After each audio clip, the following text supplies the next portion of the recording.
Are you going to press the button, Dane? I got it. Here we go. We're so back. We are so back, and so are those nice soft shirts. Yes, shirts are finally happening. If you have not let us know that you want a shirt, let us know now. 100% right cotton. now. 100% cotton, 100% for you. And only the highest of quality shirts. Yes, we're talking Gildan shirts, and they're so good. They're popping like Dane's popping that lid on that Mountain Dew. So if you want a shirt, let us know ASAP on Instagram via our DMs, and we can get you hooked up. Slide into the DMs. Slide into a new fashion wear. So if you want to slide into the DMs to buy a shirt or ask Dane out on a date, let us know, and we can go from there. So this is episode 113 of the Until Next Week podcast. If you're paying, I'm there. Welcome back to the channel. Go ahead and like and subscribe. Leave those 5 stars, and tell a friend. That's all we ask. That's all we ever ask of you. Be a friend, tell a friend. Yes, be a friend, tell a friend. Somebody and said I'm just gonna keep copying what you're saying. So welcome. Welcome back to the channel. We are gay. Didn't say that. Let's just get into some updates from the week, I guess. Jake's Body Shop. We talked about him last week. We're talking about him again this week because we went bowling with him. For his his birthday party's eve. His birthday eve. Yeah. We all went bowling after we got some good Mexican food. And let me tell you, I was nervous. Samuel was smoking cigs. That would have explained how bad I was playing. We went out there, my first 5 rounds of bowling, I scored a total of 30 points. That's how it works. And I was like, I can't do this. Like, I'm around friends. I can't underperform. Not actually, let's be honest. A lot of the people there, I didn't really know them that well. Yeah. I know of them from Hill City. Yeah. But for the most part, I think like Megan and Andrew. Yeah, I was just like, it was, I don't know why I was nervous. But eventually, I started locking in. Started getting some spares. I think I might got a strike. And I went from being in dead last at the halfway mark with 30 points to, I believe, scoring a total of 116-ish and got second overall behind some rando. That's right. Daddy got first. Dane might have won that first game. But out of like 10 people. I know. You were doing well. I think one of the girls in the other lane might have got a higher score. Nope. No? Nope. No? She got 2 pins less than me. Dang. I remember it. Okay. Well, shout out to you.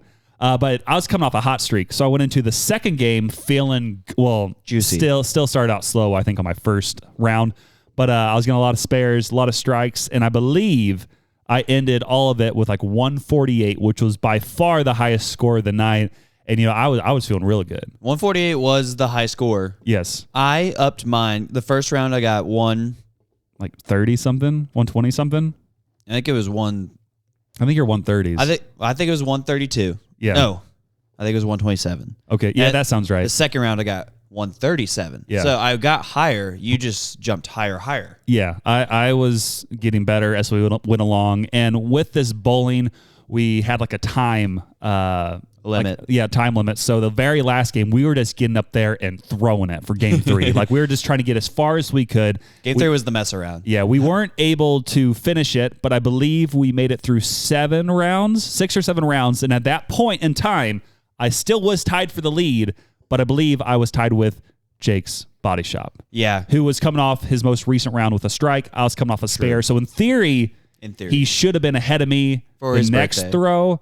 But what the score says is that we were tied. And I would have won, let's be honest. I'm not so tired anymore. You're feeling good? Now that I'm sipping that dew. Yeah, and actually talking instead of just being like, what are we going to talk about today? Well, it's because it's so bright and warm now. Yeah, we're going so bright and warm after it was so stinking cold. Yeah, the cold was cold. And yeah. Do you talk about that later? Or do we I think now? You're about to talk about it. I'll mention 2 other quick things. Oh, I see it.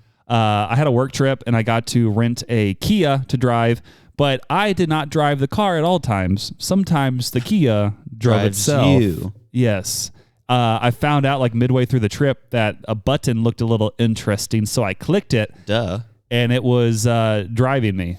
Now, it's not like the normal, you put in a destination, it will take you there. Like a Tesla? Yeah, it's not like a Tesla.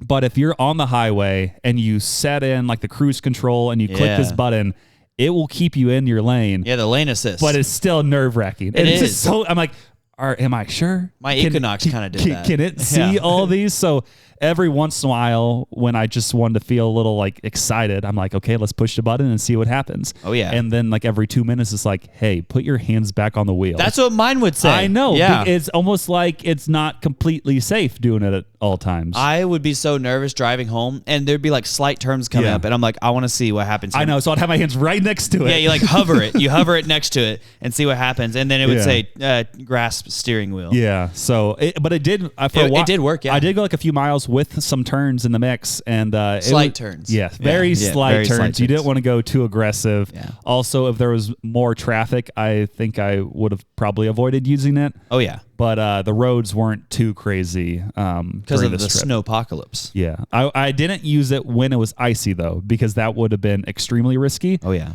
But I did use it a little bit. It was interesting. I like having control more. That's what I got to say in all parts of life. If you guys want to see Samuel on Ice Road Truckers, go ahead and like and subscribe, leave a comment, buy a shirt, and buy some pickleball paddles after you support Dane. I'll be honest. I could see Samuel being a road trucker, like a truck roader. A truck roader? Yeah, driving 18. Wait, a road trucker or a rogue trucker? Yes. Yeah, both? No, you follow the rules more than I do. I would listen to a lot of podcasts, which is that's what I did during this travel, because I went up to like St. Louis area. So I had give or take 7 hours in the car going there and back, plus like the commute each day. So knocked out a lot of podcasts, including the Becoming Something podcast. I have now listened to every single episode. So now you're where I am, but you're still behind. Wait, what? Because I've listened to every episode, and I've listened to some episodes multiple times. I think I've probably listened to some multiple, but I didn't really start listening until like 2021, 2022 range, and they started in 2019. So I've been gradually catching up on 150 plus like extra episodes in my free time, and I think in the past month and a half, 2 months, I've probably listened to close to 50 episodes. And I officially caught up on the day where we are recording. So now I can just listen to one a week and maybe find another podcast or catch up on one of my others that I have not caught up on. Could. I was listening before they even started that, because I was listening when he was at the Porch of David Marvin. I think that's kind of where I heard about him originally, or I heard about like the Porch, and I'm like, this is kind of cool. And I would check out like a couple here and there. But then I honestly don't know how I heard about Becoming Something specifically. I just looked him up after I knew he went to Harris Creek. Yeah. And I was like, oh, no way. He started a podcast there too. I was like, bet. Here we go. Yeah. So it's a good podcast. I feel like my thinking has been influenced by him a lot, especially when he talks about like nerve endings and stuff. If you know, you know. Whoa. Yeah. You know. I'm pretty sure I know what you're talking about. That's crazy. Some things I hear the same. Like I've heard him say the same thing on like multiple topics several times. I like that he's consistent though across the board. Like if you listen a few years ago or now, he says almost the exact same thing. So you know that he's consistent in his beliefs, which is good. He wants to lock it in. Yeah. So pretty excited about that. So now I listen to Becoming Something each week and I'm caught up. Ghostrunners each week and I'm caught up. Correct Opinions, which is Trey Kennedy's podcast each week and I'm caught up. Also John Chris podcast, Net Positive, and I'm all caught up. And now I think the next one I'll get caught up on, which will be easier, is Tim Hawkins podcast, because he has not dropped a new episode since April 1st of last year. So lame. And he just like stopped making podcasts he didn't give a reason. He just stopped. That'll be us one day. Yeah, probably.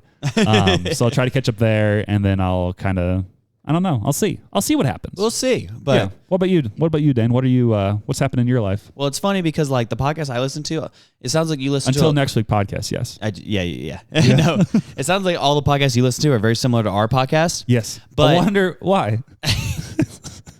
Take it. Yeah. But all the ones I listen to are nothing like our podcast. I listen to Becoming Something.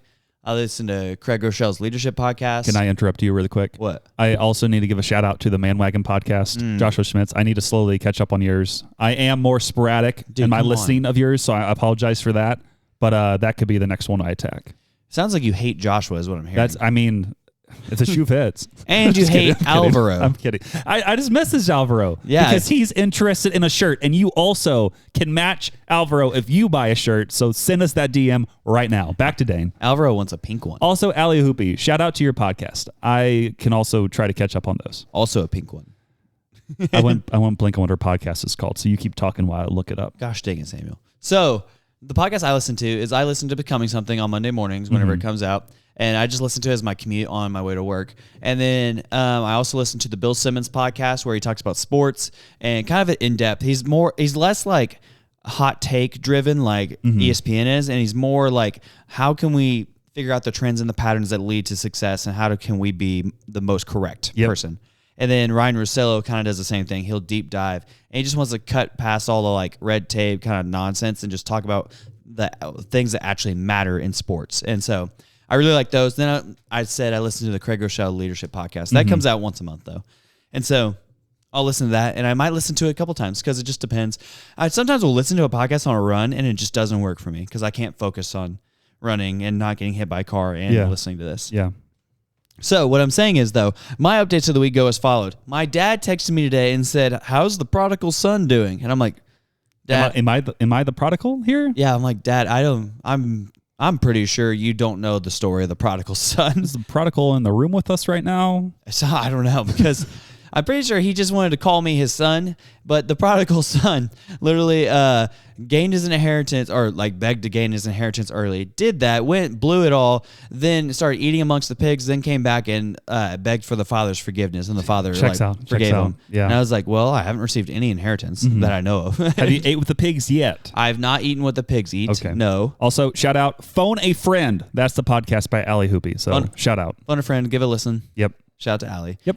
And so that, and then, I also haven't begged for my dad's forgiveness. So there's that. And so I'm like, Dad, I'm like 93% sure you don't know what the prodigal son actually is, but you've heard it as a term before. Yeah. And so you wanted to use it here. So obviously I didn't text him back. And so are you saying sometimes people not in our same generation might be confused on some topics? I think old people are confused all the time. No. And they're just like, blah, blah, blah. You can't do that. You're just What in the world? Not working hard sissy. And I'm like, whatever. I mean, that part does check out. It's funny because my boss and I, he's only 9 years older than me, but he looks 30 years older.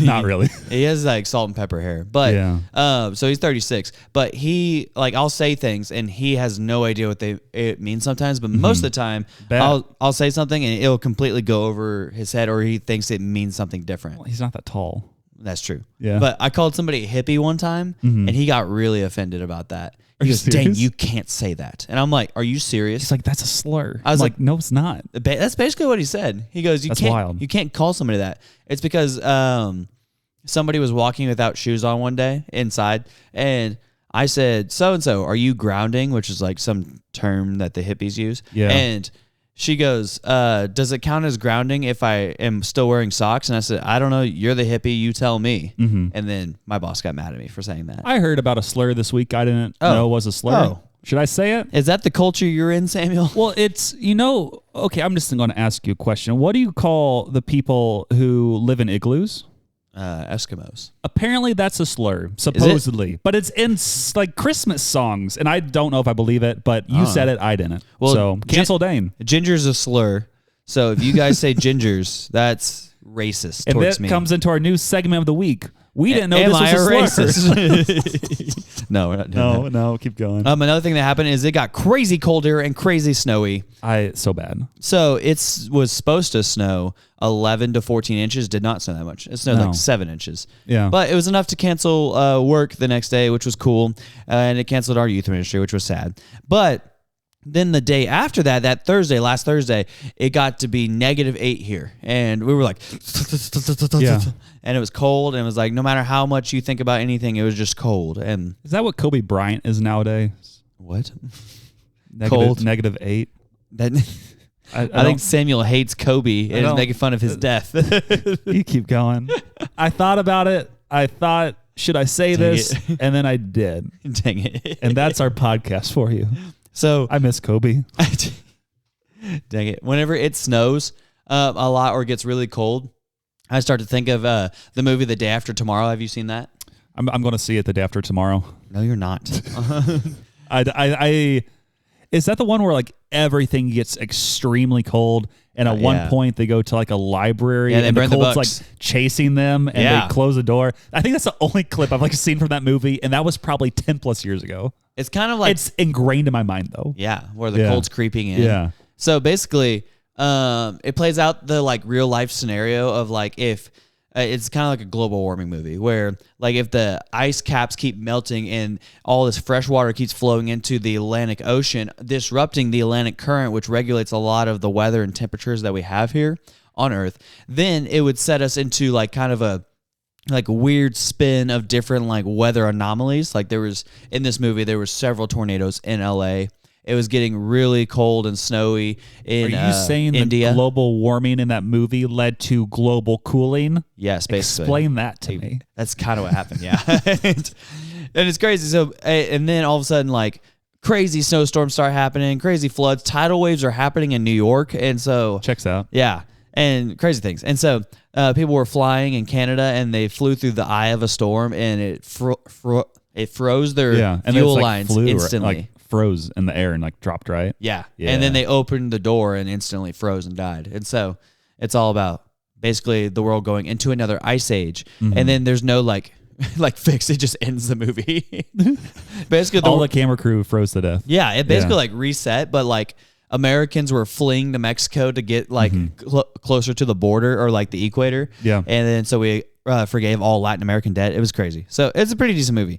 And Jake Gyllenhaal's in it and somebody else. But yeah, so that, and then the main event of what happened this week is actually before that, someone recognized Jake's Body Shop. I mean, look at that body. That's pretty much what happened. Yeah. This person was at our small group and they were recognizing Jake's Body Shop. Wait. Okay. They are at your small group and they recognized him who's already at his small group, like as Jake or Jake's Body Shop? No, Jake and I we've been going to like a different small group now. Oh, right, because you ran the other small group, didn't you? And I told him I'm tired of running it. Yeah. So you made a run. Like so, you ran away. Yeah. So I joined. You're the prodigal son. No, because I'm not going to beg for forgiveness to these other people. Okay, so new pod or new. I told them I was going to leave.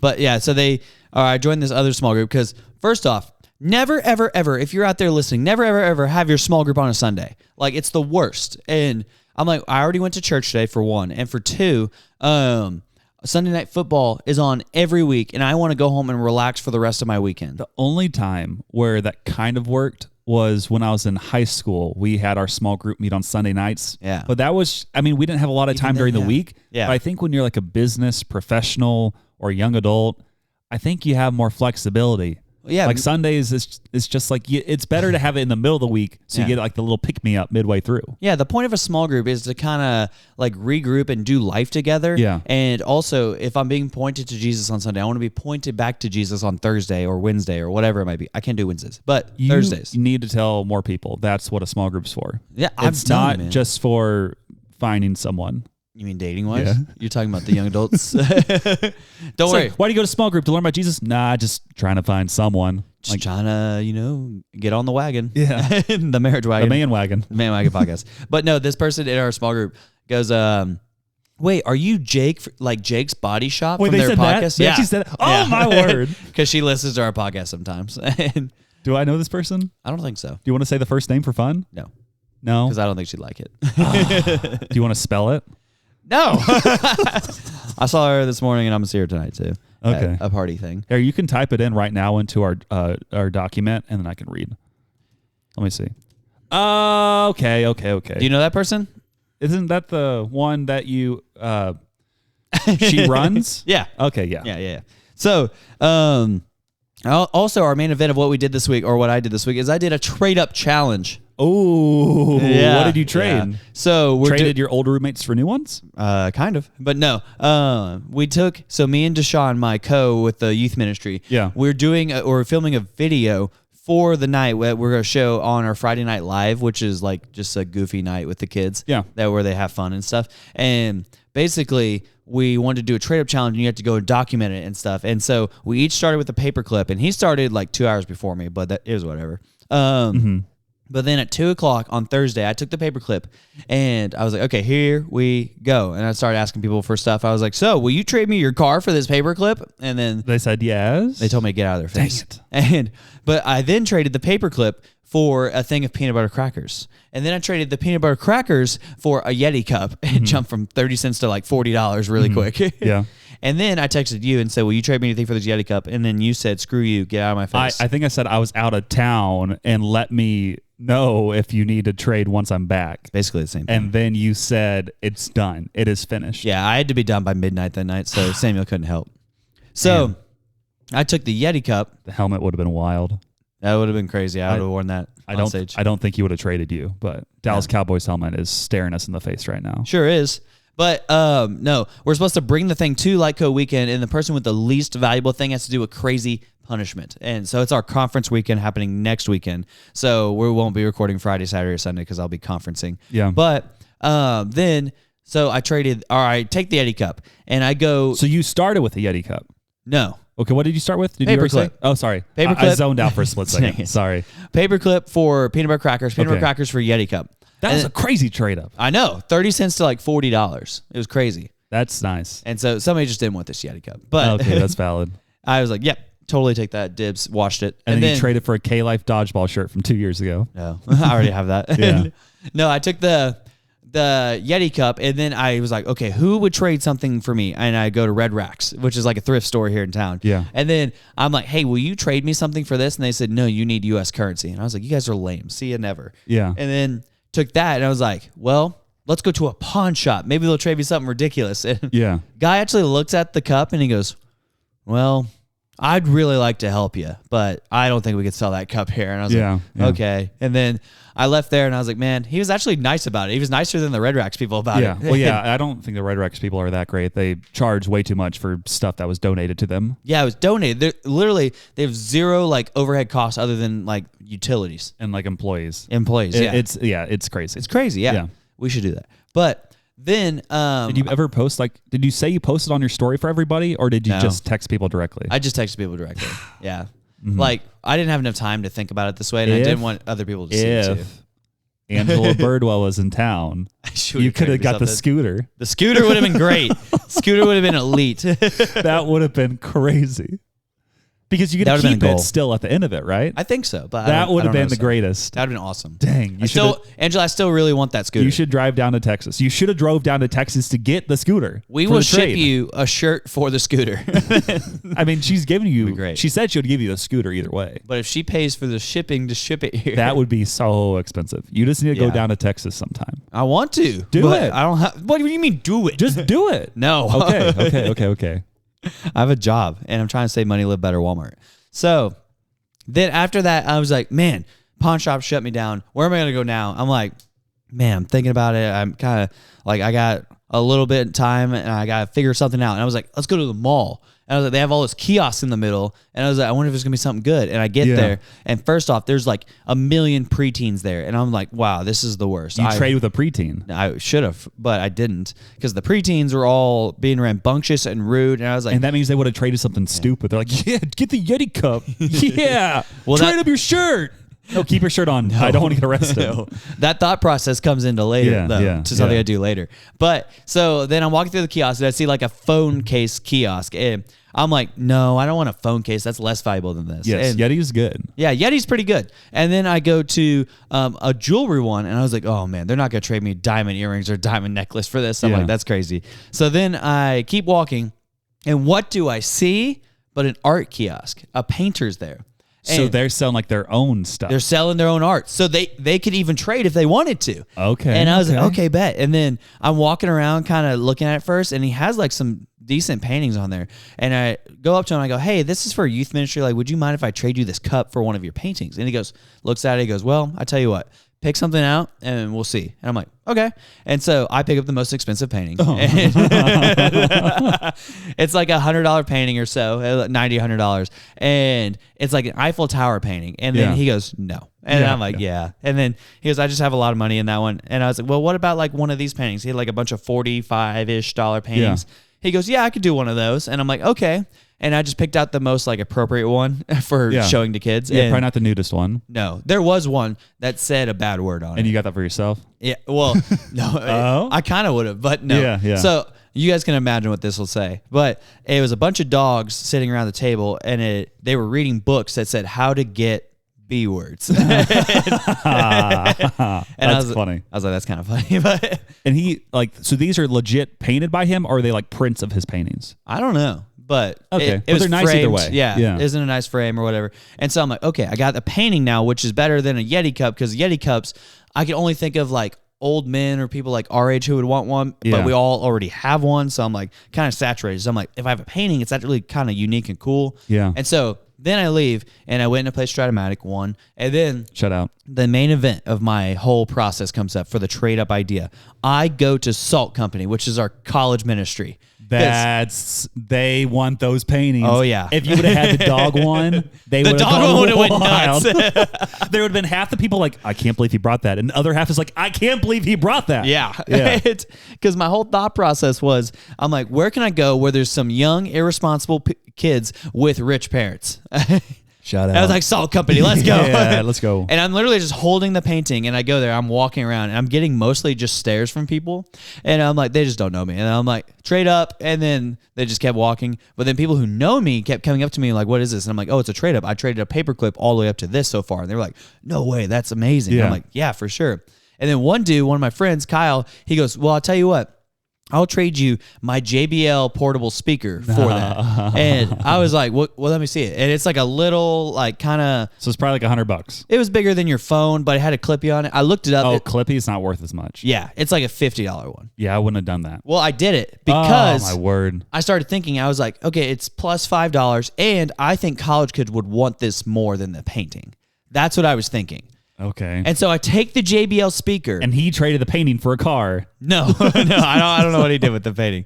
But I took the painting, the speaker. I took the speaker, and I'm like walking around like telling people, I'm like, I have a speaker now. Who wants to trade me for the speaker? And my friend Matt comes up to me. Yeah. And he goes, dude, I really want a speaker with a clip on it like that. And I go, why? And he goes, because I want it to clip onto my backpack. That way I can go to the park and stuff. And I was like, well, what would you trade me for? And he goes, I have 2 TVs that I don't use. And I was like, what do you mean? And he goes, I have a TV that's like a 38-inch TV on a TV stand that rolls around. And I have a smaller, like 27-inch TV that's like a Fire Stick TV. And I was like, okay.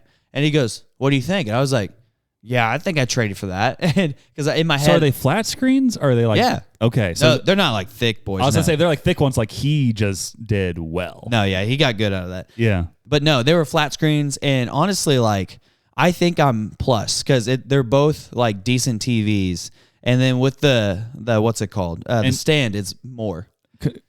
You trade the speaker for that? Not yet.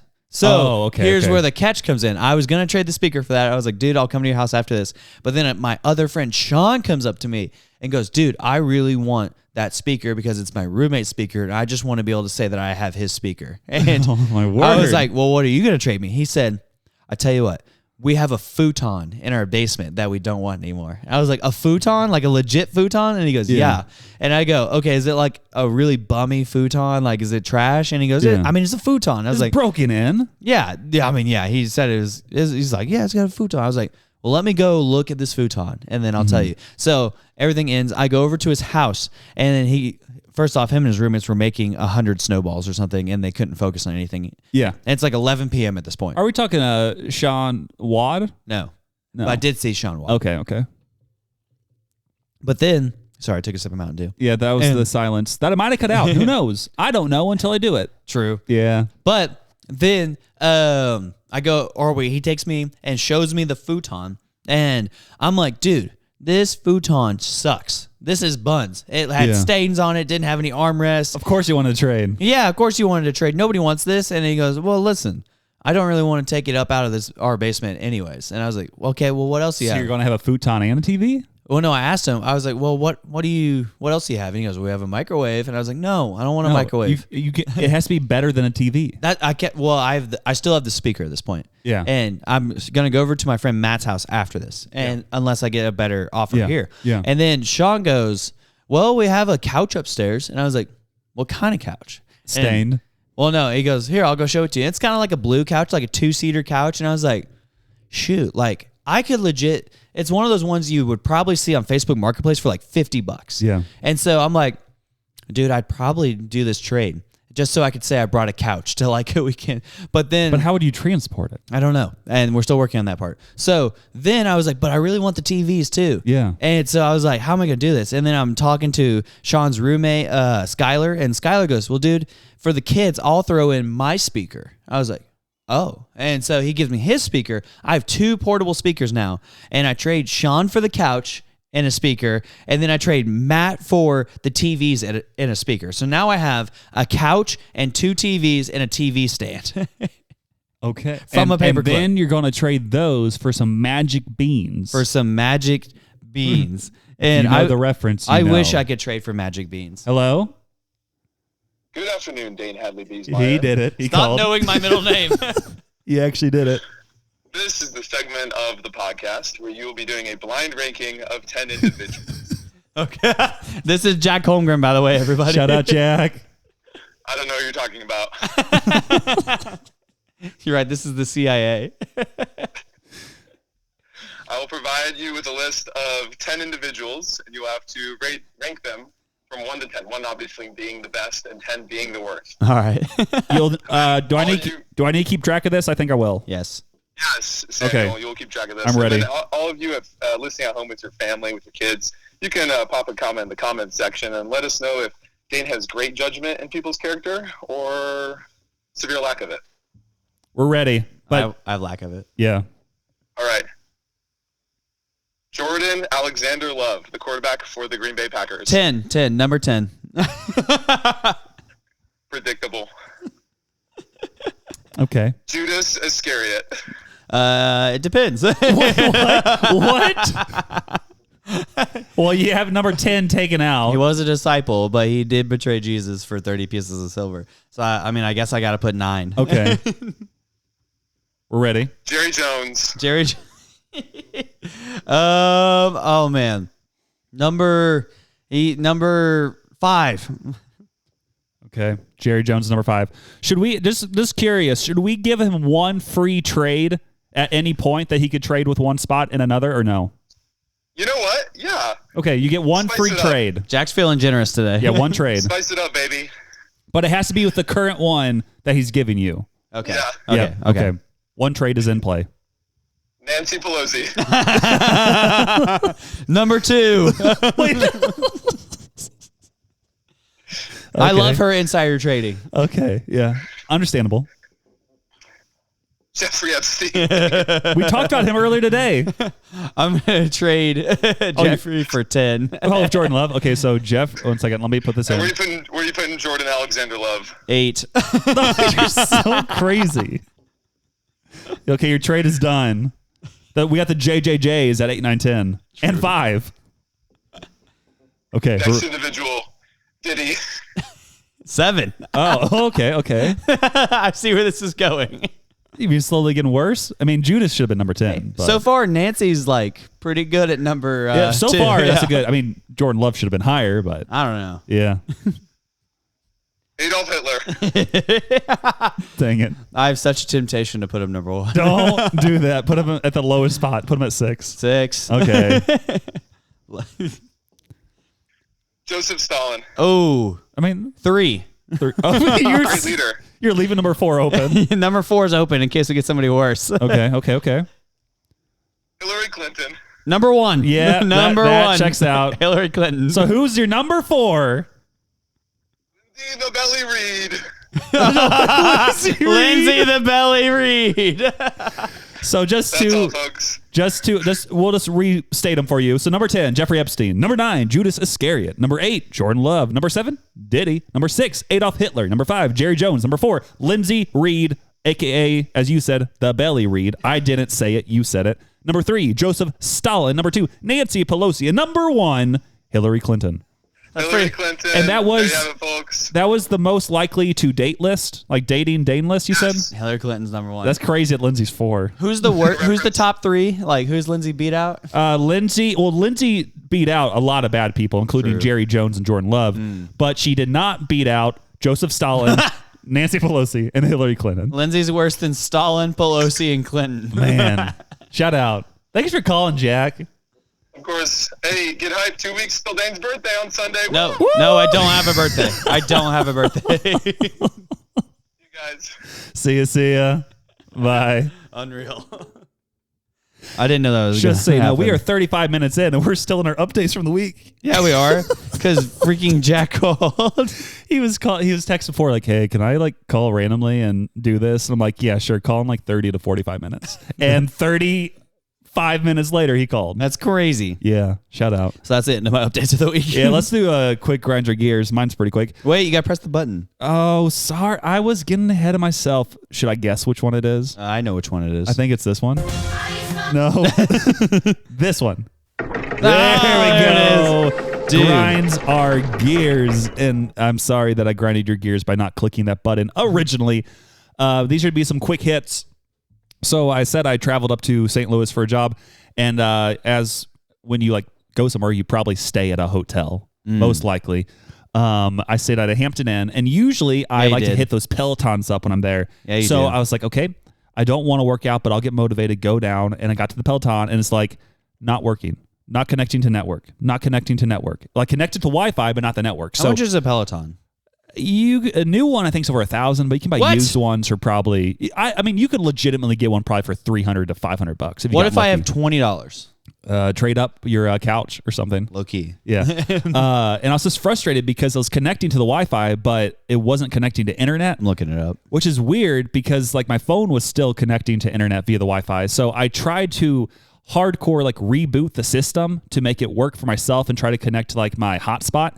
But that was like impossible, and I still wasted like 45 minutes on it. So that grinded my gears. But, you know, not all was lost. So I decided to go to one of the treadmills. Treadmill. Whenever I got to the treadmill, it says error, like does not work. So I'm like, that's dumb. So I went to the treadmill, like it just wouldn't start. Unreal. So I went to the next treadmill, and I started running. Like I wasn't running super fast, but a good pace. And about 0.45 miles in, it just stopped out of nowhere. What the heck? And I'm lucky I didn't like run through the wall or just crash or something else. And like that's really frustrating. And like the machine just like broke. It All just these turned are off. billions of dollars. I mean 300 to 1,000. Yeah, that's basically what this is. I mean, I'm saying you could probably get lucky.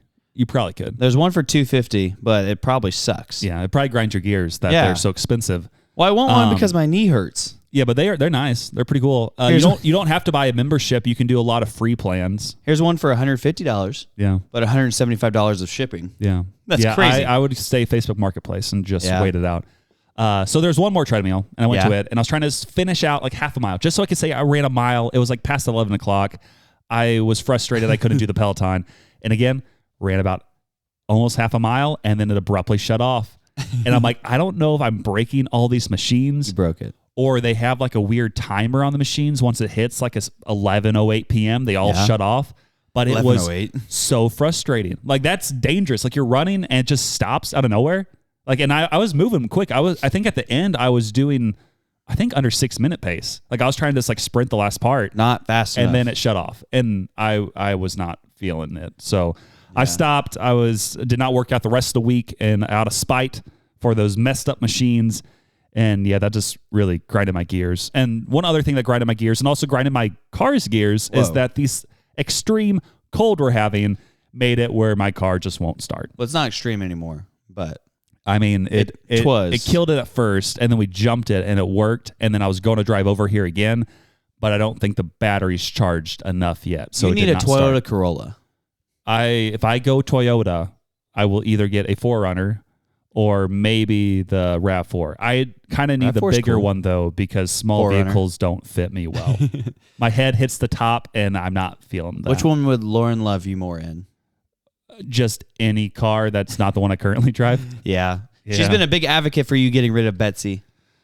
It's actually called the Big White Bus. My sister named it back in high school when she was in high school in like 2008. Ooh. So you mean during the Obama administration? I mean, it worked back then. Yeah, barely. Yeah. Thanks, Obama. Thanks, Obama. And yeah, that's all the stuff that's currently grinding my gears. So Dane, what grinds your gears? The Chiefs negotiated a 3-peat trademark pact before the Super Bowl even happened. That's stupid. They shouldn't be allowed to have that because they didn't 3-peat. The only team ever to 3-peat, boom, boom, boom, the Green Bay Packers. I mean, It's not with Super Bowls, though. It's with the old championship into the Super Bowls. but also Pat Riley owns the trademark. Which is also dumb. You shouldn't Also be able dumb. to own that. That's a dumb trademark to own. You shouldn't get that. All I know is They didn't three-peat either. Yeah, they didn't. But all I know is they were negotiating with Pat Riley before the Super Bowl even happened. It was like, oh, yeah, we're for sure three-peating, so we're just going to get this deal done in the books. And look what happened. They got their little bums spanked. So then also my knee hurts, like I said. So for all of you doctors at home, it's not like the middle knee or the kneecap or anything like that. It's the outside of my left knee, kind of like in that, like just below the kneecap and to the left. And kind of that, I don't know. Whenever I run, it really hurts. It only hurts when I run. Yeah. Doesn't hurt when I walk. Doesn't hurt when I weight lift. So I'm like, I don't know what it is, but it's something to do with the impact of running. And it feels like somebody's prying at my knee. So Yeah. it's kind of crazy. So fix me, people at home. Fix him now. Home doctors. But we're going to go ahead and transition. Speaking of We're transitioning? that Oh. Chiefs three-peat talk, and we're going to transition into... That's right, Sports Talk, where we talk about everything that's not golf. Not golf, I messed it up, soccer. We don't talk about golf either, though, because we talk about football, baseball, what's another sport?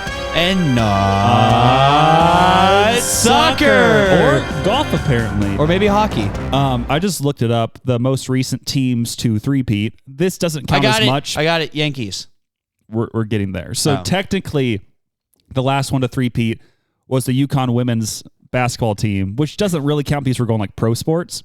That's why it doesn't count. Pro sports. That's why we're Samuel saying it. doesn't support women's sports. Because also UConn did it from 02 to 04, and they did it from 2013 to 2016, which I think is a four-peat. I think it looks like. one of my I think friends it was on four-peated. that team. Really? Yeah. Was it Diana Sororsi or whatever? No. Nafisa Sororsi? Collender. Oh, okay. That's why they three-peated. But the last professional team was not the Yankees. It Hold was the team we mentioned briefly earlier. Hold on. -8. No, not the riboflavins. The Los Angeles Lakers did it from 2000 to 2002, and then 2002. Yankees were 98 to 2000. Yeah. So Before that was the A's in the 70s. no, it was the WNBA Houston Comets, 1997 to 2000, and before that, it was the Bulls twice. That's so true. Shout out to the Bulls. Yeah. So those were some of the last three-peats. So it's wild these other people own three-peat merchandising Trademarks. Who never did trademarks when they didn't actually do it. Not only did the Heat not three-peat, they got spanked. And then LeBron left. And then it became really bad for left. multiple years. True. And now Jimmy's in Golden State. Now they're 4-1. Crazy, crazy, crazy. Let me see Something Jimmy else that's crazy is the NBA All-Star Weekend happened last week, and I didn't even realize it till after the dunk contest happened. I know. That's how irrelevant the NBA All-Star Weekend is. You know the crazy part is? Hockey All-Star Weekend was this weekend too. No one knows. No one cares. No, I cared. You cared? Okay. You did care. Because they switched to a new format. I didn't realize that's what the All-Star game was. Oh, yeah. Because they were talking about briefly, which we'll again get into that they might try to do that with the NBA. Yeah, maybe. Everybody wants to copy now because like during this weekend, like there's no football, no baseball on. Yeah. So it's like basketball or hockey, and they're both on their All-Star breaks at the same time. I don't know how they did that. Yeah. So then you got to pick one, and everybody, like every sports fan, went to the hockey one because the basketball one was dumb. Except for my other part of the update is Mac McClung is I watched that too. So great for our community. He is. I read that he's basically like What community? Nothing. The white people community. He helps us out for basketball so much, even though he plays in the G League. But they said he looks like a kid in an early 2000s movies who like stole Vince Carter's headband and then got superpowers. He did, yeah. And he has won the NBA dunk contest 3 years in a row. I believe that has never been done. I don't know if anybody's ever won it 3 times. Not like nobody's wanted crazier. to do it. Yeah. But he somehow does crazier and crazier dunks each year. His first dunk, he jumped over the tall part of a car did a behind the back dunk. Did you see his dunks? I watched the championship round, I think. Well, you need to look up the others because his first dunk, he jumped over the tall part of a car and dunked. And it was like, what are you like? They showed Blake Griffin's from like 10 years ago where he jumped over the hood barely. Yeah. And Mac jumped over the tall part. It was crazy. What I want to know is how you even try that. Like they show some clips of him, and basically it was him running and jumping over the car, and then trying to do it, and then just trying to do it, and he would get it down some, and then it took him 2 tries, I believe, in the contest itself because it's like 2 minutes per dunk. Yeah. First time, the guy I don't think was holding the ball in the right spot, so he didn't even like try to grab it and dunk it.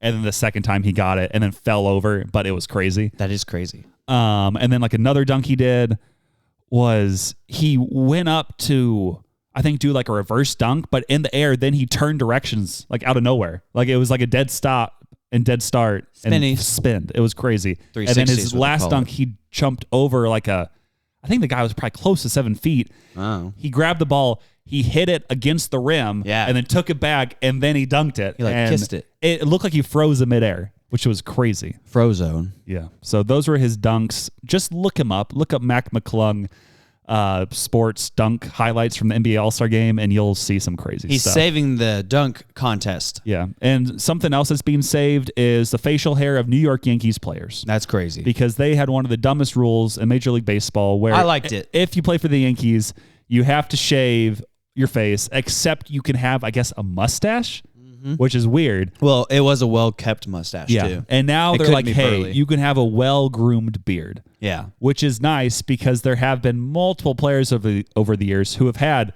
nice groomed beards. Paulie D. And then they made him, was he the guy where he got there, they made him shave it, and he was released like 2 days later? No. There was one guy who got traded to the Yankees. He shaved off. Oh, yeah, Paul Goldschmidt. Because he's always had like the little stubble. If he started with the Cardinals with a clean face, and then they aged him, and he got some facial hair. Yeah. But no, there was a guy who had like a legit like long beard a few years ago. They traded for him and released him like 2 days later. So he had to shave his whole beard, and then he wasn't even on the Yankees for more than like 48 hours. Man, they say you still can't have long hair though for the Yankees. Yeah. It's crazy. It's kind of a dumb thing. It is dumb. Yeah. Just like paying taxes is dumb. Oh, you get into that right now. Yeah, taxes even though suck. this is your sports talk. Man, we're not getting into taxes. You guys know how much I hate taxes. Yeah, so sports talk. So, Zach Martin retired. Sorry. Zach Martin retired from the Cowboys. He was our all-pro right guard for many, many, many years. And in a stroke of genius, the only time Jerry Jones has ever had a stroke of genius was he had a stroke? Yeah, kind of. Probably. He didn't make this pick. Yeah. But he drafted Zach Martin over Johnny Manziel back in 2013. Manziel, what a guy. Yeah, so Money bags. Didn't draft Johnny Manziel, which was really key to the Cowboys being very okay. And so, a little fun facts about Zach Martin.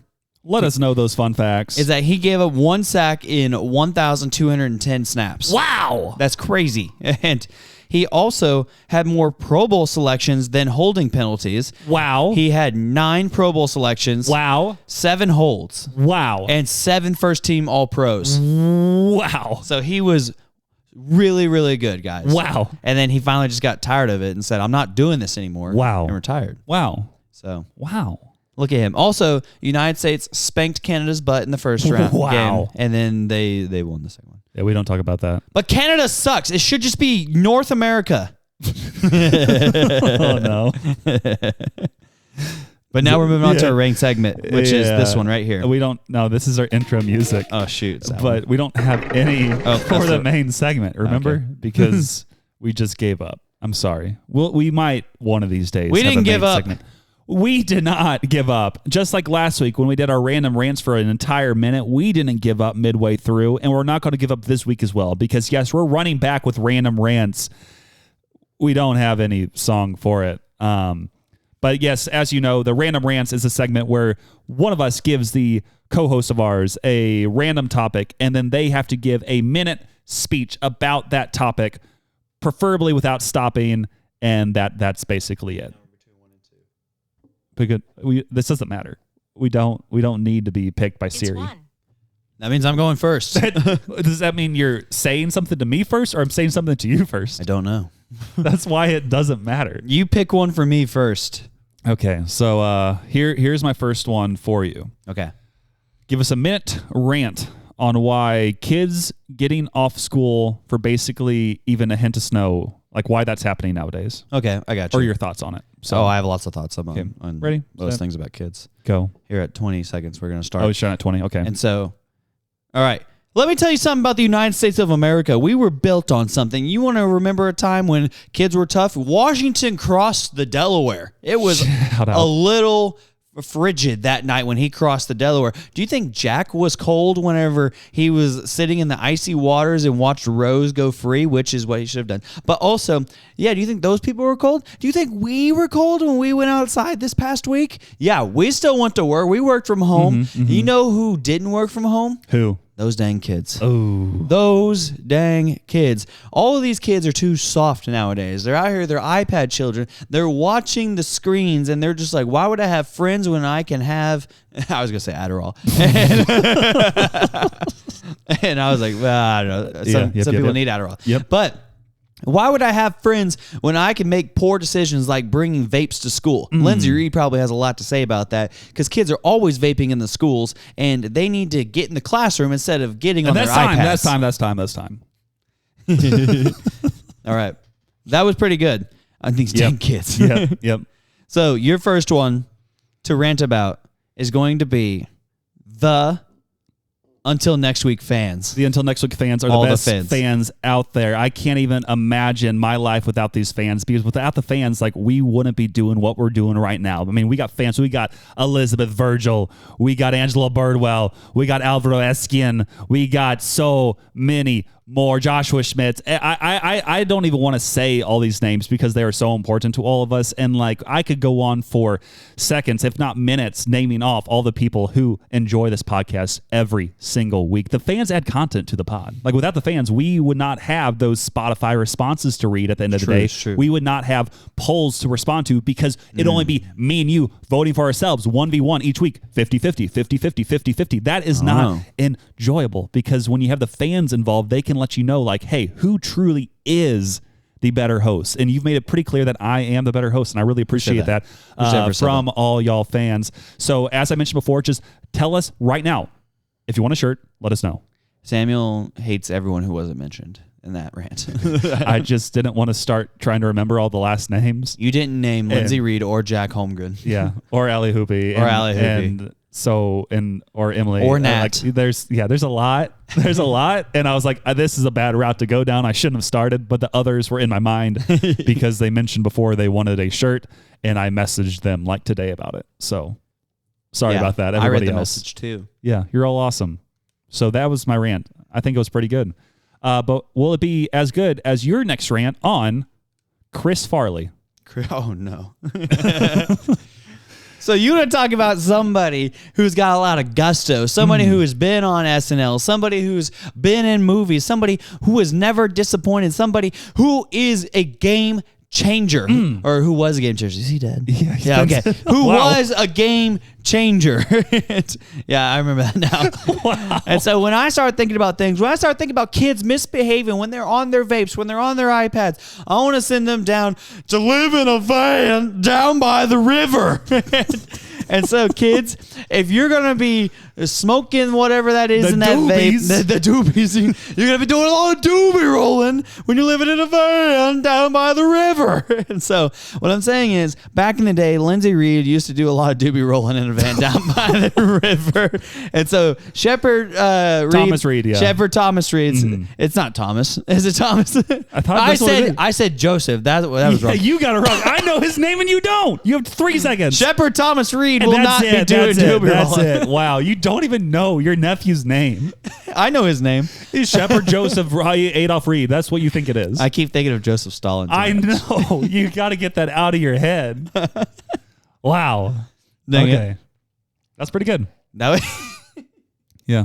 Your next one is going to be over our 3 sponsors of the week. Oh, our 3 sponsors of the week. Well, right now, I mean, it changes every week because always we have Jesus Christ of Nazareth. Sorry, I can never pronounce the last one because that doesn't matter as much as the first word in that sentence. Oh, first word? No, first name. Jesus Christ is our number 1 sponsor. Will always be our number 1 sponsor because without Jesus, we would not be who we are today. We would not have hope. We would not have a chance to live forever with him, glorifying him. but because of Jesus, we can. So shout out Jesus. Number 2, sponsors of the week, Jake's Trust and Art, who has been there since the beginning. He's really our number 2 sponsor, but we decided to add in Jake's Body Shop and Reverend Banks so they feel better about themselves. When did I start this? I don't really know. But Jake's Body Shop, I mean, he had a birthday last week, so shout out to Jake's Body Shop, even though we destroyed you in bowling each time. Reverend Banks, you are preaching our number 1 sponsor of the week's words every single week. He also sucks at bowling. Yeah, but I didn't need to bring that up, but it's true. But yeah, without them, we would not be who we are today. And then you don't want to know our number 3 because I think I'm out of time. I have no idea when you started. Yeah, I think that was over a minute. So. All I know is you said something. Oh yeah, Jesus Christ. Christ is not his last name. Yeah, I know. But we say Jesus Christ of Nazareth. Of Nazareth. Yes. I know that's not his last name. Jesus the Christ. Yeah. Yeah, it was. Yeah, it wasn't Mary Christ and Joseph Christ. Her name was not Mary. It was Joseph Stalin. Christ. Yeah. What? Are you saying Jesus' dad is Joseph Stalin? It wasn't his dad. It was adopted. Dang it! I don't think you can adopt Jesus. I don't know how that works.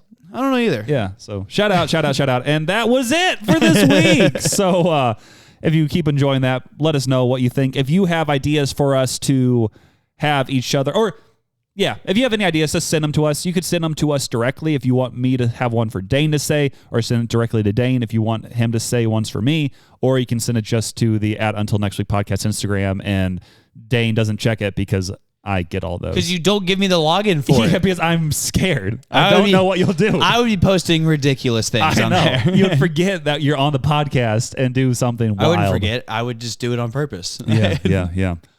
So that is it for our main segment this week, which means it's a good transition for something else that we do every single week. And what is that, Dane? Well, a lot of weeks you guys liked it whenever I get unhinged. You like it whenever I'm a little loose with it, a little goosey with it, a little walking. Oh wait, no, I'm stopping. Oh, I'm sitting down on this park bench because I pulled my car over him, threw her in park because it's time for Bozo the Clozo. It's time for Dane's Manifesto.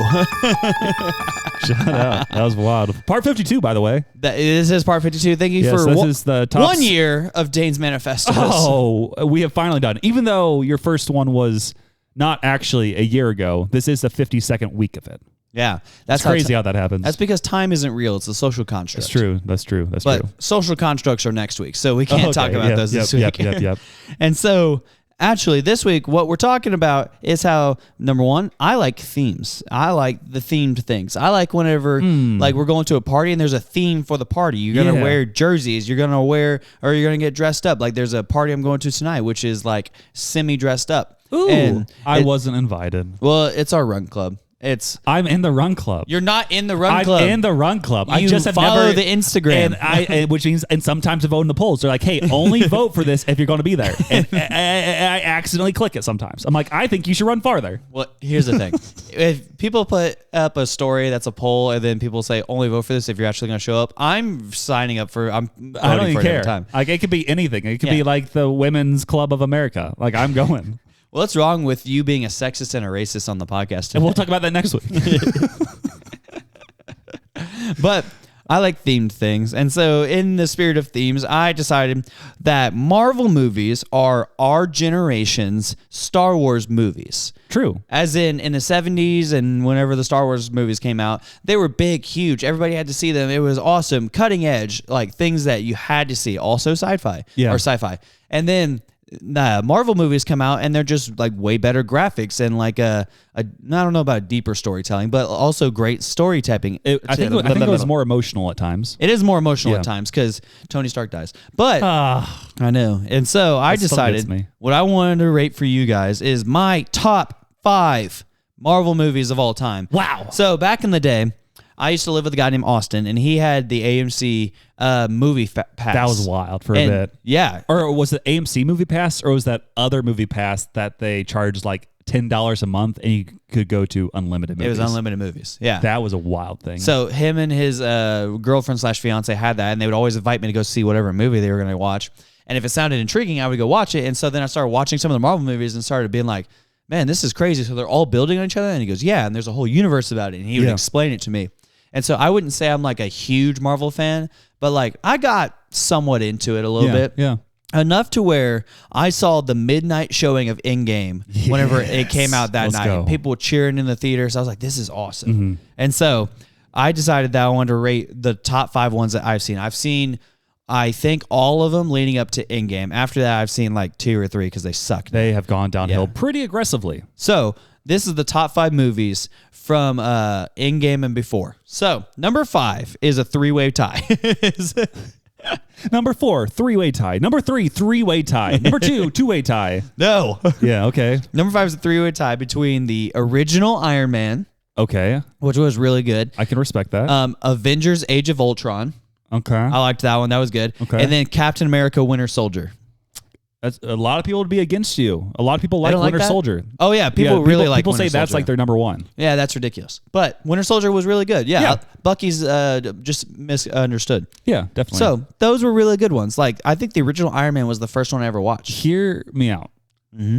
Bucky is very much Saul to Paul type story.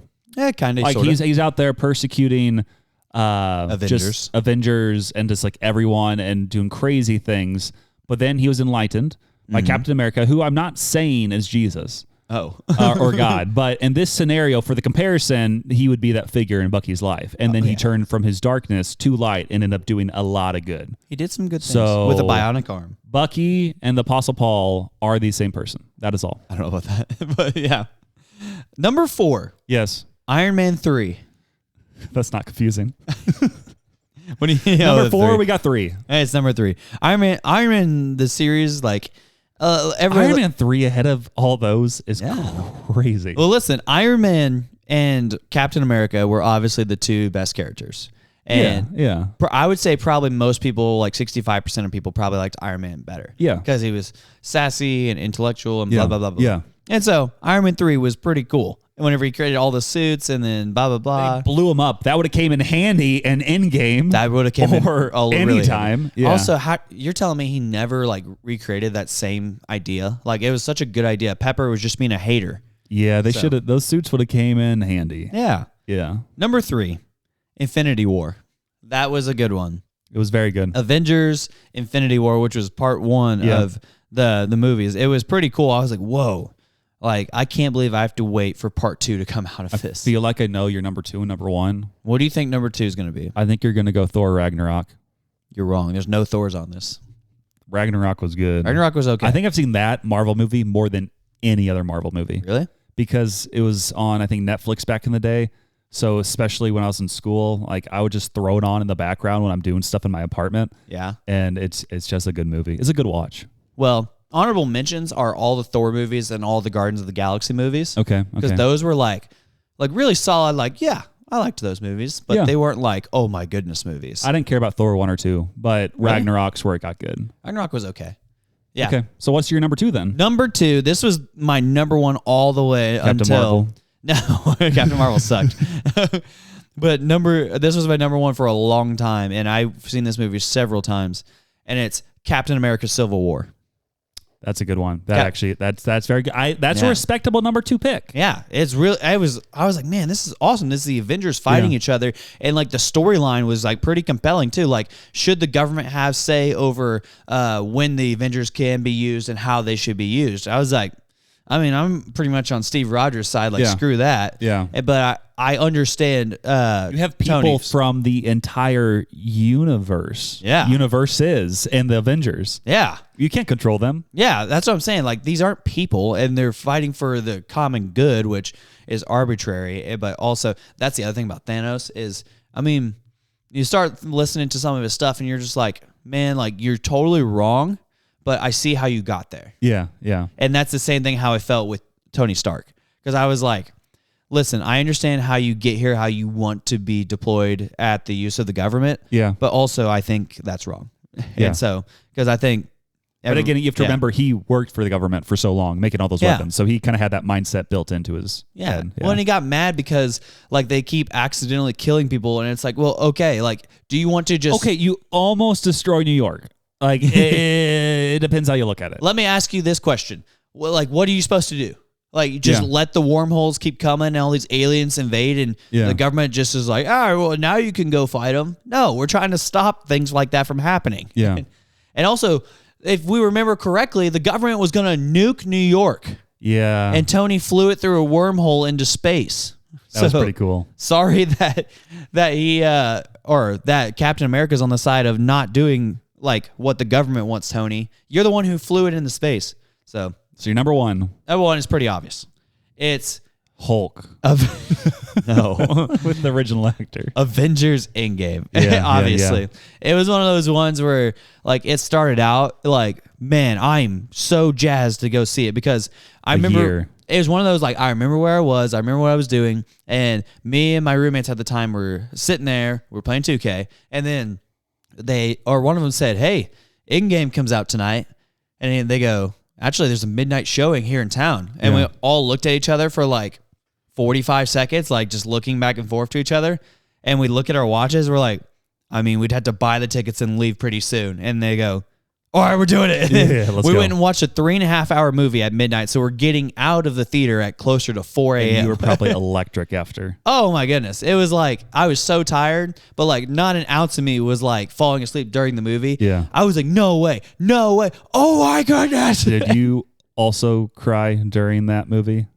So a sad part that is underrated. So Tony dying is sad. Yes. Mm-hmm. But when, Scarlett Johansson sacrifices herself. Okay. And Hawkeye and her are going back and forth to sacrifice themselves. Yeah. I was like, man, like that's pretty sad.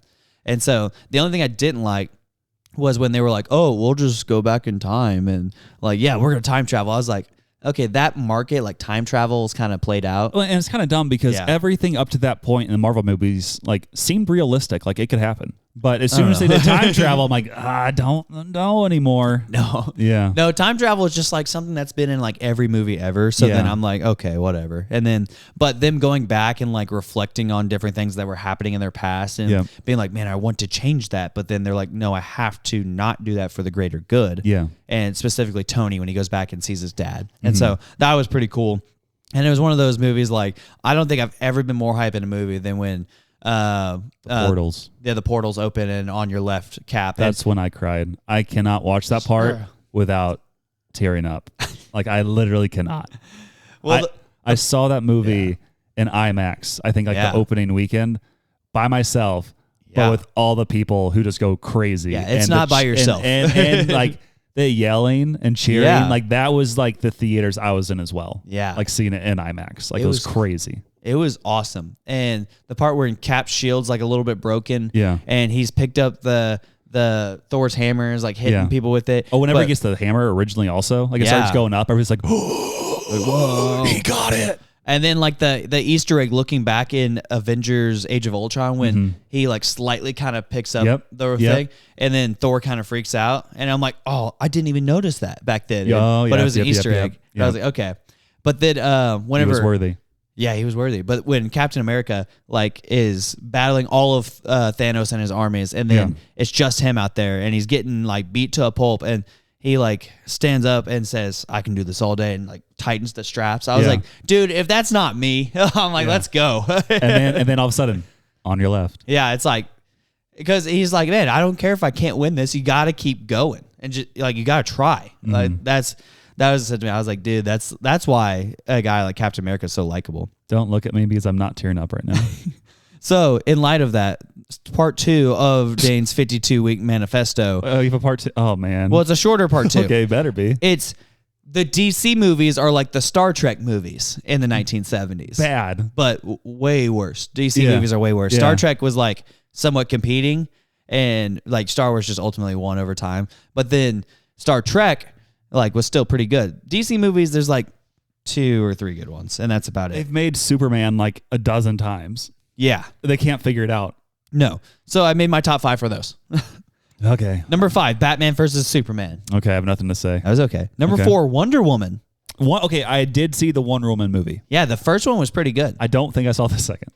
I saw the second one whenever I was watching a lot of movies while going through chemo. Yep. And yeah, it was okay. The first one was really good. First one was great because Gal Gadot.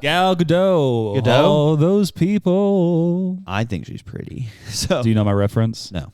It was from COVID when it's lockdown, and she did that singing video. Oh, yeah, with all the slaps. yeah. It's like, oh, those people. And it's like so awkward. And she started that. I'm like, that's not Wonder Woman. I actually just saw a TikTok about that before coming here, and they were like, all these Hollywood elitists just had no are idea like, what we're was in happening. this together, I promise. While I go play Ezra tennis Butler, in my backyard. Ezra Butler comes back like, hey, here's your meal. Yeah, I'm like, whatever, dudes. But then number 3, this is one of my all-time favorite movies. Oh, But it's number 3 in terms of DC movies. Batman Returns. No, The Joker.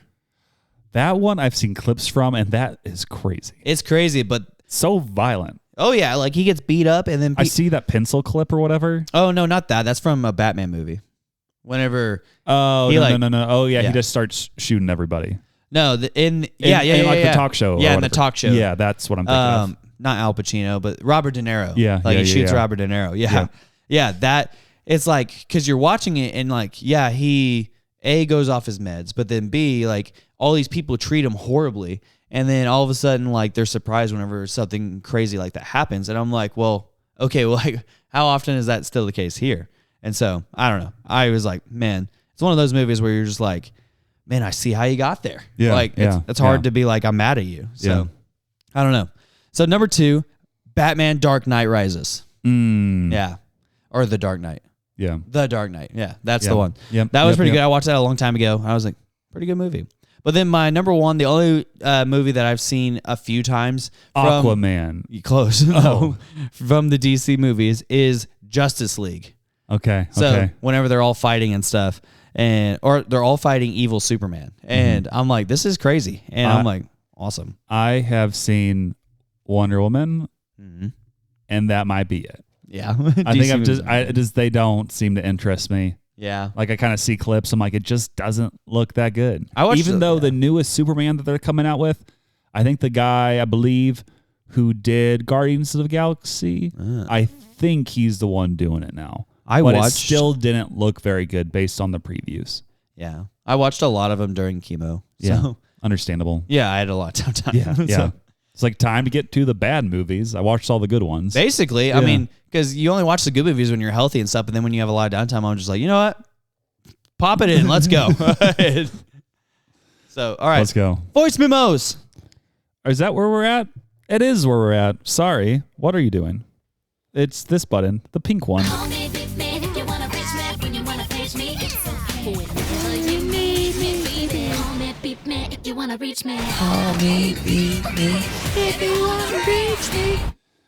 As you know, this is the part of the episode where we play some voice memos for y'all. And one of these people who sends it in every single week is the Jack Holmgren in a segment we like to call Jokes with Jack. So here we go. What do you call a funny group of cows? You're a cow. A laughing stock.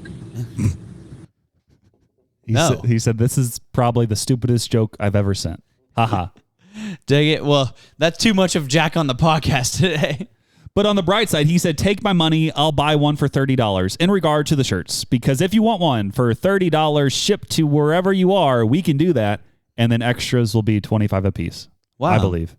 Well, Jack, it's actually going to be $40 for Jack. My word.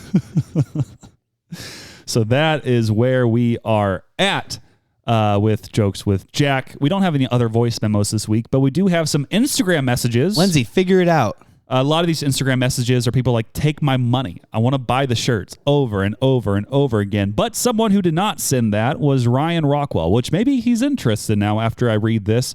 He sent a screenshot, and it says, NASA says there's now a 3.1% chance that asteroid 2024 will hit Earth in 2032. This is the highest risk assessment an asteroid has ever received. Statistically speaking, this means that the Earth is 1.7 times more likely to be struck by this huge asteroid than the likelihood of the Cowboys winning the Super Bowl next season. 1.8%. Unreal.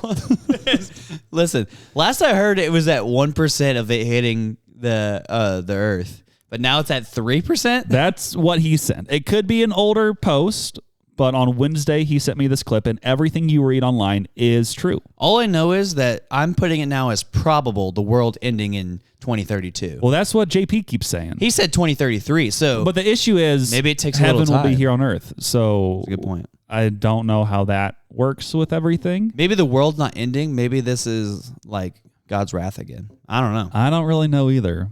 But we'll get to our number one sponsor of the week here He said shortly. he wouldn't flood the world, but not send a comet into the world.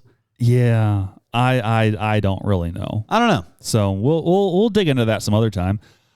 We do have some Spotify responses though. Some of them from episode 111, which was at Wichita, which was actually 2 weeks ago. That's what I'm trying to say. We had a few that I did not read originally. One of them was from Elizabeth Virgil, and she put, just have to say, I love the Sports Talk segment and am glad Jack keeps sending in jokes. No, don't encourage him. Great mini sermon from Dane, as always. And then Keenan A. Smith, nice. He jumped in. He put, Dane, your previous workplace is even more toxic than you left it. You left at your 3-year mark, and I just hit my 3-year mark on Valentine's Day. Dude, I remember that because I remember... So I remember Keenan, so he was like a driver at first, and then he would always come in every day and wash his hands after he got done, and he would use the bathroom that was right next to my desk that I was at, and he'd be like, sup, man? And I'd be like, hey. And then, like, that's all that would happen. And then he wanted to switch to a less, if I'm remembering right, a less, like, rigorous, like, on his body, like, job, because like being a driver, it was like hauling sodas around, chips, and going in factories and stuff. So he wanted to do more computer work with us, and then so he switched up there, and then I started training him. So I don't know why they had me train him, but I mean, I just kind of showed him all the stuff I would do. But he's still there. Yeah, and he's still there. Because and now of you. I worked there for about 3 years, and it was the worst. And yeah, but he's still there. So shout out Keenan. Yeah, Keenan, remember whenever I pitched like an idea to have us make a percentage commission when everybody else make commission except for us? Oh man, I'm still jazzed about that. And then also Nat is back. Nat's always there nowadays. They put, yes, I am from Alaska, hereby staking my claim as the furthest away listener of the pod. Probably are. Which might be the case, but we do have some people who randomly listen across the pond, but I don't know if they are consistent or if they click by accident. So if you do listen across the pond, leave us a comment and let us know. Pond. But they also put, got another question of the Dane. What's funny, Samuel? As it became relevant last week. What do you do when his manifesto comes on while riding on a plane to Western Alaska? I spent a long weekend out in Bush, Alaska doing ministry, so still catching up on the last couple episodes. ... You do ministry too? That's what they're saying. That's crazy, Nat. Yeah. Man, Alaskan ministry. Are you going to answer the question? What? Wait, what was the question? Yeah, that's what I thought. What do you do when Dane's manifesto comes on while riding on a plane to Western Alaska? If you're on a plane? Yes. Yeah. Okay, so I'm sorry. Guys, I want to take this time to personally apologize. I haven't included planes, trains, and automobiles. Yes. And what you should do in those situations. If you are on a train, go ahead and just pull that emergency brake and stop the entire train and then say, listen, world. It's time. I have an announcement, and then you run up to the conductor, and then you steal his what's it called? The walkie thing the walkie thing that can talk over all the intercoms. Walkie-talkie? The intercom thing. I don't know what it is. I think it's the intercom. Maybe it's intercom. I don't know. Yeah. And then you press play, and then let the people listen to it. And similarly, whenever you're on a plane, you need to run to the front and then take over for the pilot. No. Okay, don't punch him out cold, but hypothetically, just take the plane and then start flying it yourself. Okay. And say, listen up, cabin, this is your new captain speaking, and here is this week's Dane's manifesto. And then you land the plane safely, and then you run back to... On the Hudson River. On the Hudson River? Yes. No, different river. Okay. I want a more fun river. Mississippi. No. Missouri. No. I'm thinking Lake Superior. James. Lake Superior. Okay. And then you run back to where you were sitting, and then you say, I've saved us. I fixed the camel strut valve. That's what you do, Nat. That's what you do. So, that's what you do. Very specific. Shout out. And then we had responses from last week's episode 112. Jack Holmgren, I don't know why you're being so controversial, because he posted a comment and it got a warning on it. Nice. And it said, this comment may be inappropriate or sensitive. So I don't know. I tried to post it. I don't know if it is posted, but that's the warning that it gives. Do you want to hear what he said? It's definitely inappropriate. So here's what Spotify thought was inappropriate or sensitive. It is. The quote, I like to jump in the Facebook comment section just proves that Samuel is an old white boomer. That is what Spotify says is inappropriate or sensitive. Well, yeah, if you say jump, they think you're jumping. Oh, okay. Or jumping someone. Yep. Or Jack, be better. it's really bad to be white, so That's why they have the warning. yeah. Wow. So Reiner jumped in and he put, crazy how no women existed before feminism. whoa. I say wild things in minute rants. Not all of it is 100% true, but most of it is. No women existed before feminism. That Yes. doesn't make any sense. Angela Birdwell put, I have seen the movie About Time. Yes. I thought it had a really unique premise. I haven't watched it again because it is sad. In so many scenes, I think Dane's summary was very accurate. So, We don't need a whole breakdown of it again. no, but Reverend Banks's fiance yes. called me a sissy for watching it and being sad during it. And then she went home and watched it with her roommate. She cried. And she FaceTimed me and she goes, I wanted to personally apologize to you because this is so sad. And I said, yeah, now put yourself in my shoes when both of his kids look like what my kids would look like Yeah. red hair. And then athletic. also his dad gets cancer and dies. And also I'm close to my dad. And I'm like, so put yourself in my shoes now.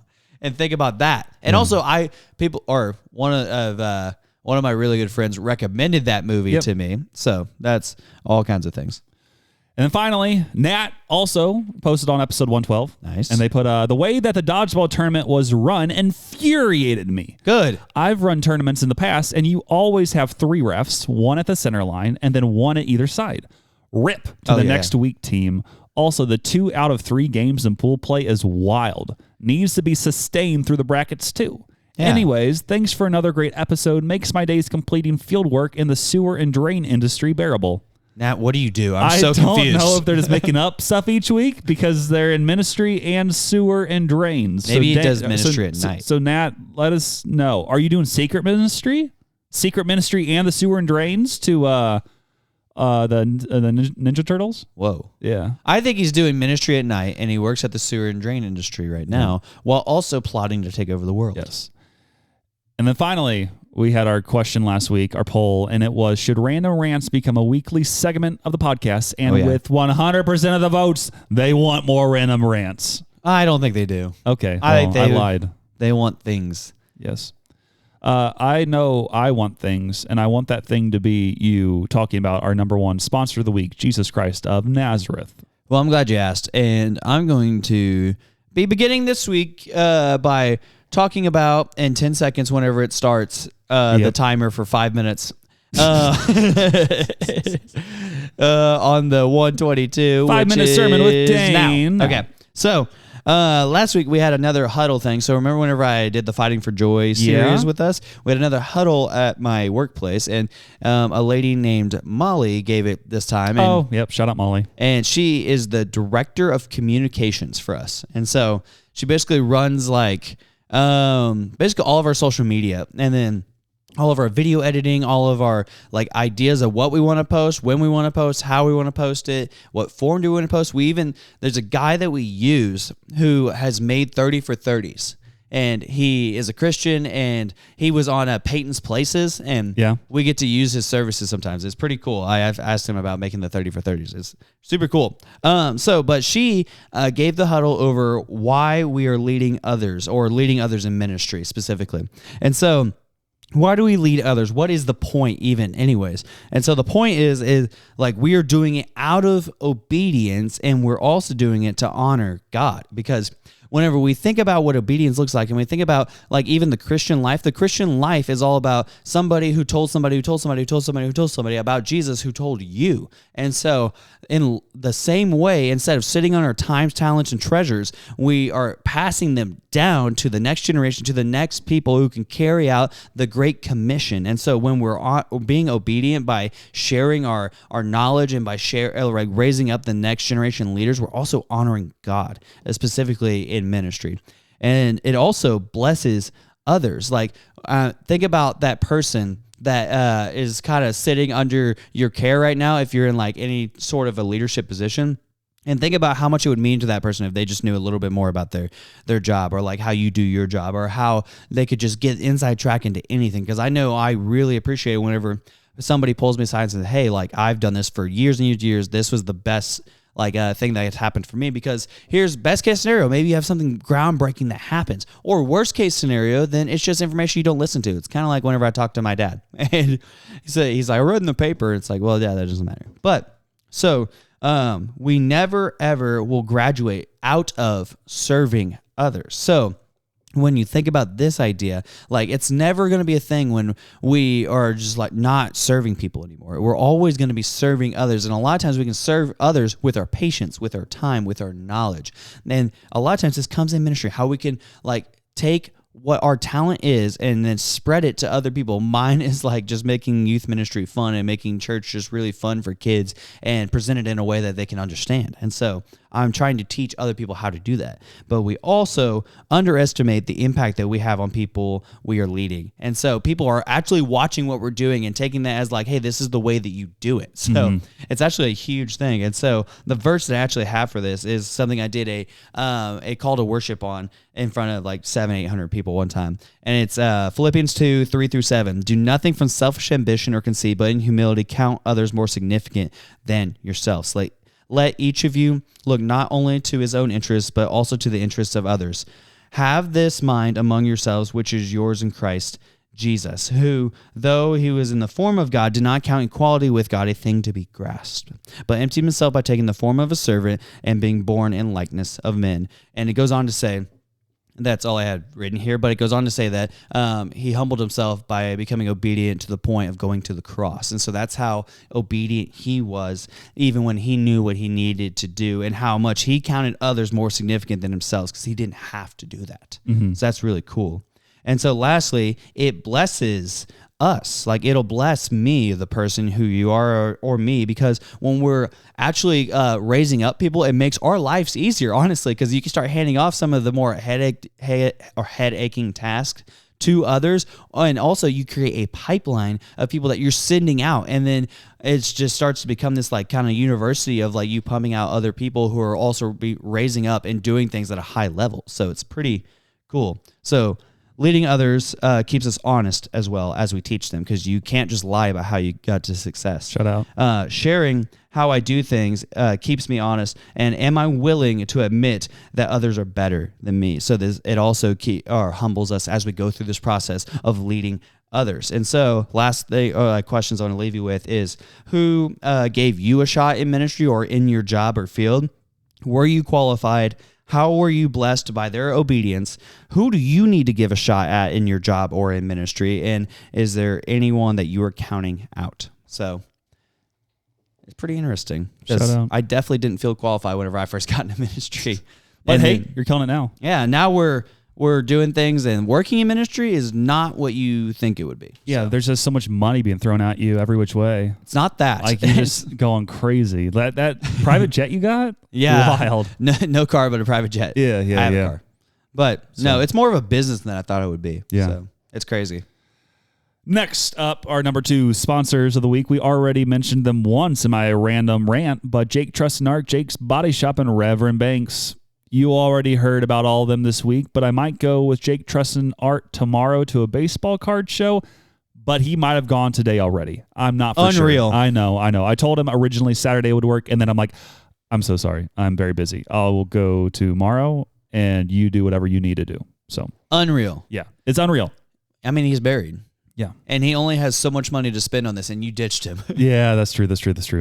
But we'll have more chances in the future. Maybe. They come back like a few times a year now. Maybe they eradicate baseball cards tonight. That'd be wild.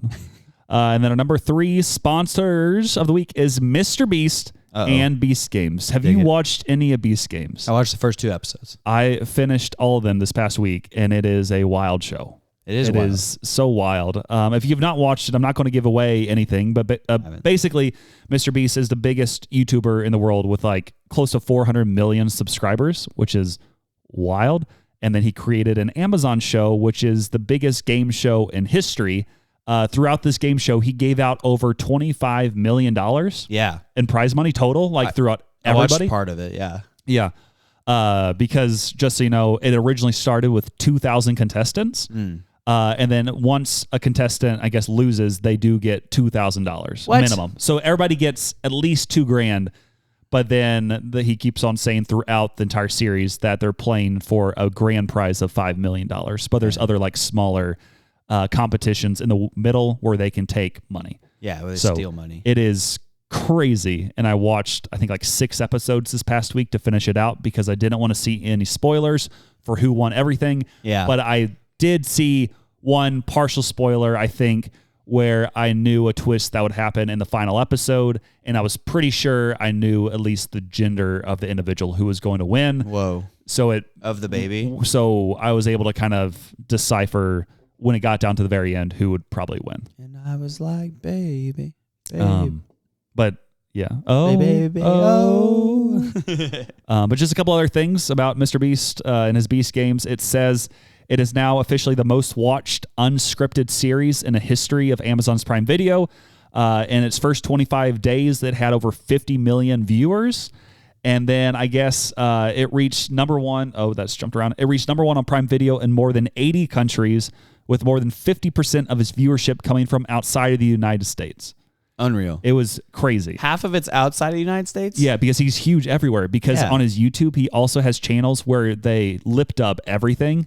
So he has like professional speakers like in other countries who are like really famous and like well known, and they are Mr. Beast in those videos, like the voiceover. But this is America. Yes, but he wants to take over the world, and that's how he does it. I think he's buying TikTok.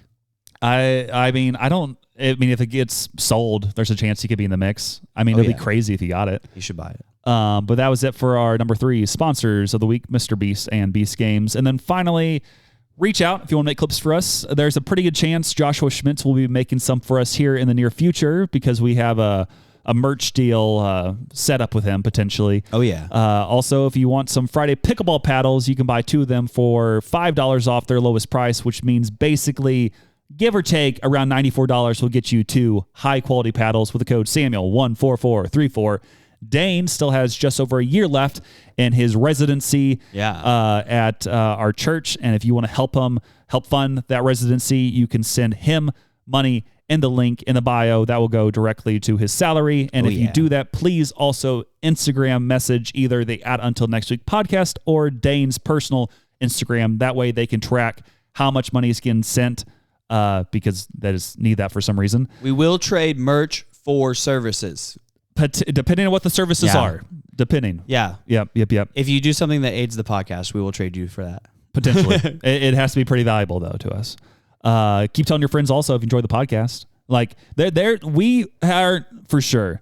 But if we can get up to 100 Spotify 5-star reviews and at least 50 Apple ones, then we'll find out a way to give out merch. 1 billion. But it has to be within the next, by my birthday. So in the next 3 months, you have to find a way to get us up to 100 5-star reviews on Spotify and at least 50 on Apple. And then we'll find a way to give away merch. Yeah, we'll see what happens. Yeah, but it has to be by my birthday, which is in like 3 months. So figure that out. Please. Figure it out, people. And if you don't want to figure it out that way, you can also buy merch from us. So send an Instagram message to the Until Next Week podcast, and I will share the details with you, and we can get that merch to you soon. So that'll be cool. Also, leave 5 stars. Leave 5 stars. Figure it out. Yeah. And leave voice memos. Don't let Jack always have all the fun. Yeah. Follow us on Instagram and TikTok. And, thanks again for listening. Nat, send me a bear from Alaska.